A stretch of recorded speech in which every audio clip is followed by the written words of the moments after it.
Bismillahirrahmanirrahim. Assalamualaikum warahmatullahi wabarakatuh. Hari ini berjumpa dengan pembelajaran tematik. Ibu ingin menyampaikan pembelajaran kedua dan tiga di tema, tetap di tema 1, subtema 3 tapi ya. Nah, apa aja sih yang kita pelajari hari ini? Di pembelajaran 2 dan 3 kita akan mengamati bentuk kerjasama di keluarga, sekolah, dan masyarakat. Juga kita belajar membaca materi tentang pemantulan dan penerapan bunyi.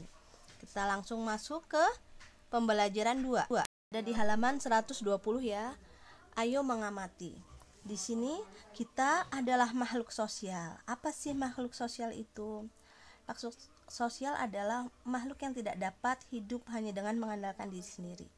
Jadi sejak lahir sampai dengan meninggal dunia kita memerlukan bantuan orang lain. Ya enggak? Sejak lahir kita minta bantuan siapa? Ibu bidan, dokter, lalu orang tua kita, ya kan? Orang tua kita yang menyusui kita, menyapih kita, memberi makan sampai kita dengan dewasa. Saat dewasa kita butuh bantuan orang lain tetap. Sampai meninggal pun kita tidak bisa sendiri. Kenapa? Siapa yang menguburkan kita? Siapa yang menyolatkan kita? Siapa yang akhirnya nanti mendoakan kita? Ya, jadi itu yang dimaksud makhluk sosial, adalah makhluk yang tidak bisa hidup sendiri karena kita saling berketergantungan. Di Ayo Berdiskusi halaman 122.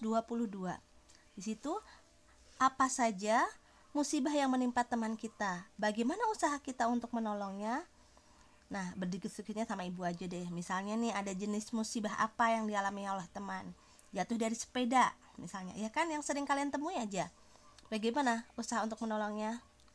Ya, itu menyemangati dia, menghibur ya, memberikan obat apabila kita punya. Lalu apa lagi? Misalnya tidak bawa uang atau uangnya hilang. Itu kan musibah juga ya. Usaha untuk menolongnya gimana? Kita bisa kasih dia ikut jajan atau memberikan menyisihkan sebagian uang kita untuk jajan. Nah, yang ketiga ini, coba anak-anak pikirkan sendiri jenis musibah apa yang biasa kalian temui yang dialami oleh teman kalian, lalu usaha apa untuk menolong teman tersebut. Nah, masuk ke halaman 123. Jadi, menulis sikap tolong-menolong. Anak-anak mendengar kabar ibu penjajah makanan keliling yang menjadi tetangga kalian tertimpa musibah. Anaknya sedang sakit di rumah sehingga ia tidak dapat berkeliling menjajakan makanan yang dijualnya.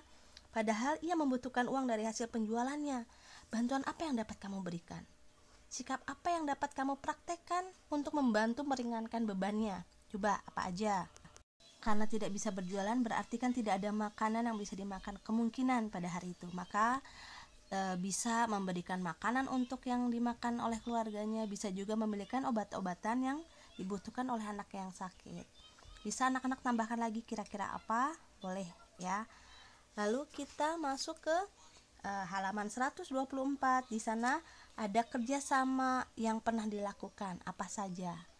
Di bagian halaman 124 ya, kerjasama yang pernah dilakukan di sekolah, piket kelas bisa. Yang di lingkungan rumah, membersihkan rumah. Lalu di lingkungan sekitar, misalnya kerja bakti RT. Lalu apalagi, coba ada satu yang belum diisi, silakan dilengkapi oleh anak-anak. Kerja sama apa yang pernah kalian lakukan.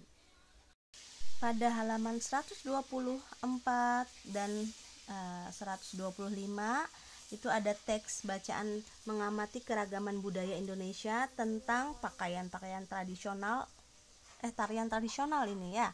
Lalu ada pertanyaan, mengapa para penari dituntut untuk berlatih dengan serius agar tarian yang dibawa menjadi indah ya. Apakah manfaat sanggar tari tradisional bagi masyarakat? Tujuannya adalah untuk melestarikan budaya Indonesia. Mengapa kita harus melestarikan tarian daerah? Karena tarian daerah merupakan salah satu budaya yang merupakan kekayaan negara kita, maka harus dijaga dan dilestarikan. Baik, kita masuk ke pembelajaran 3. Sekarang anak-anak mengamati, kita mempelajari tentang pemantulan bunyi. Beberapa tarian tradisional membutuhkan teriakan pemainnya, seperti tari kecak, cak cok cok cok cok cok cok, seperti itu ya. Nah, biasanya disajikan di ruangan terbuka. Teriakan pada tarik kecak dengan teriakan kamu di dalam rumah tentu berbeda, ya kan? Ayo kita belajar tentang pemantulan penerapan bunyi. Pertama, pemantulan bunyi. Apakah bunyi yang dihasilkan di ruangan terbuka sama dengan di ruangan tertutup? Pasti berbeda, ya. Berdasarkan jarak antara dinding pantul dan sumber bunyi, pemantulan bunyi dibedakan menjadi 3. Yang pertama, pemantulan yang memperkeras bunyi asli. Contohnya, kalian berada di kamar mandi lalu kalian bersuara di sana. Pada ruangan kecil, bunyi asli dan bunyi pantul itu sampai ke telinga hampir bersamaan. Sehingga bunyi pantul yang bunyi pantulnya akan memperkuat bunyi asli. Ya, itu penjelasan yang pertama. Yang kedua, ada gaung atau kerdam.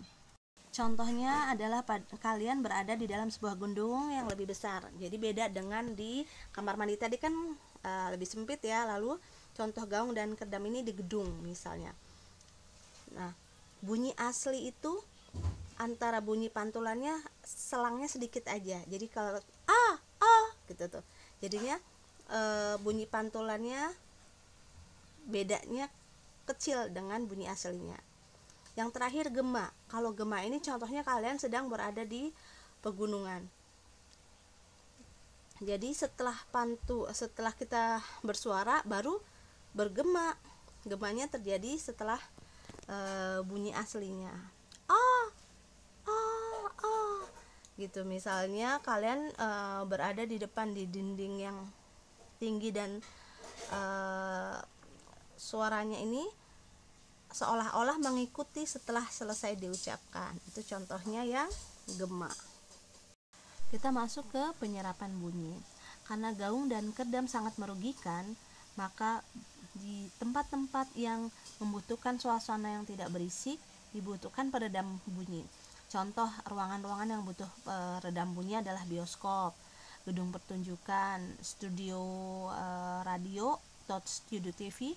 Biasanya di dinding-dindingnya itu akan ditempel atau diadakan bahan-bahan yang untuk bisa meredakan bunyi. Contohnya ada karpet, gabus, kapas, dan wol. Itu dapat meredam atau menyerap bunyi, ya. Sehingga suaranya yang berisik di gedung pertunjukan, di studio rekaman, di radio, di tempat-tempat yang berisik itu suaranya tidak keluar. Zat-zat peredam bunyi tadi yaitu ya bahan-bahan yang lembut dan lunak seperti wol, ada jadi kardus, kapas, gabus dan sebagainya. Nah, itu ada di halaman 132. Anak-anak bisa tuliskan kembali. Apa saja sih yang tadi kalian dapatkan yang dari penjelasan Ibu, bisa kalian tulis ya. Tuliskan menggunakan ejaan yang tepat informasi yang tadi diterima oleh anak-anak tentang pemantulan dan penyerapan bunyi. Rasa cukup pertemuan kita kali ini. Ibu tutup dengan doa kafaratul majlis bersama. Subhanakallahumma wa bihamdika asyhadu alla ilaha illa anta astaghfiruka wa atubu ilaik. Wassalamualaikum warahmatullahi wabarakatuh.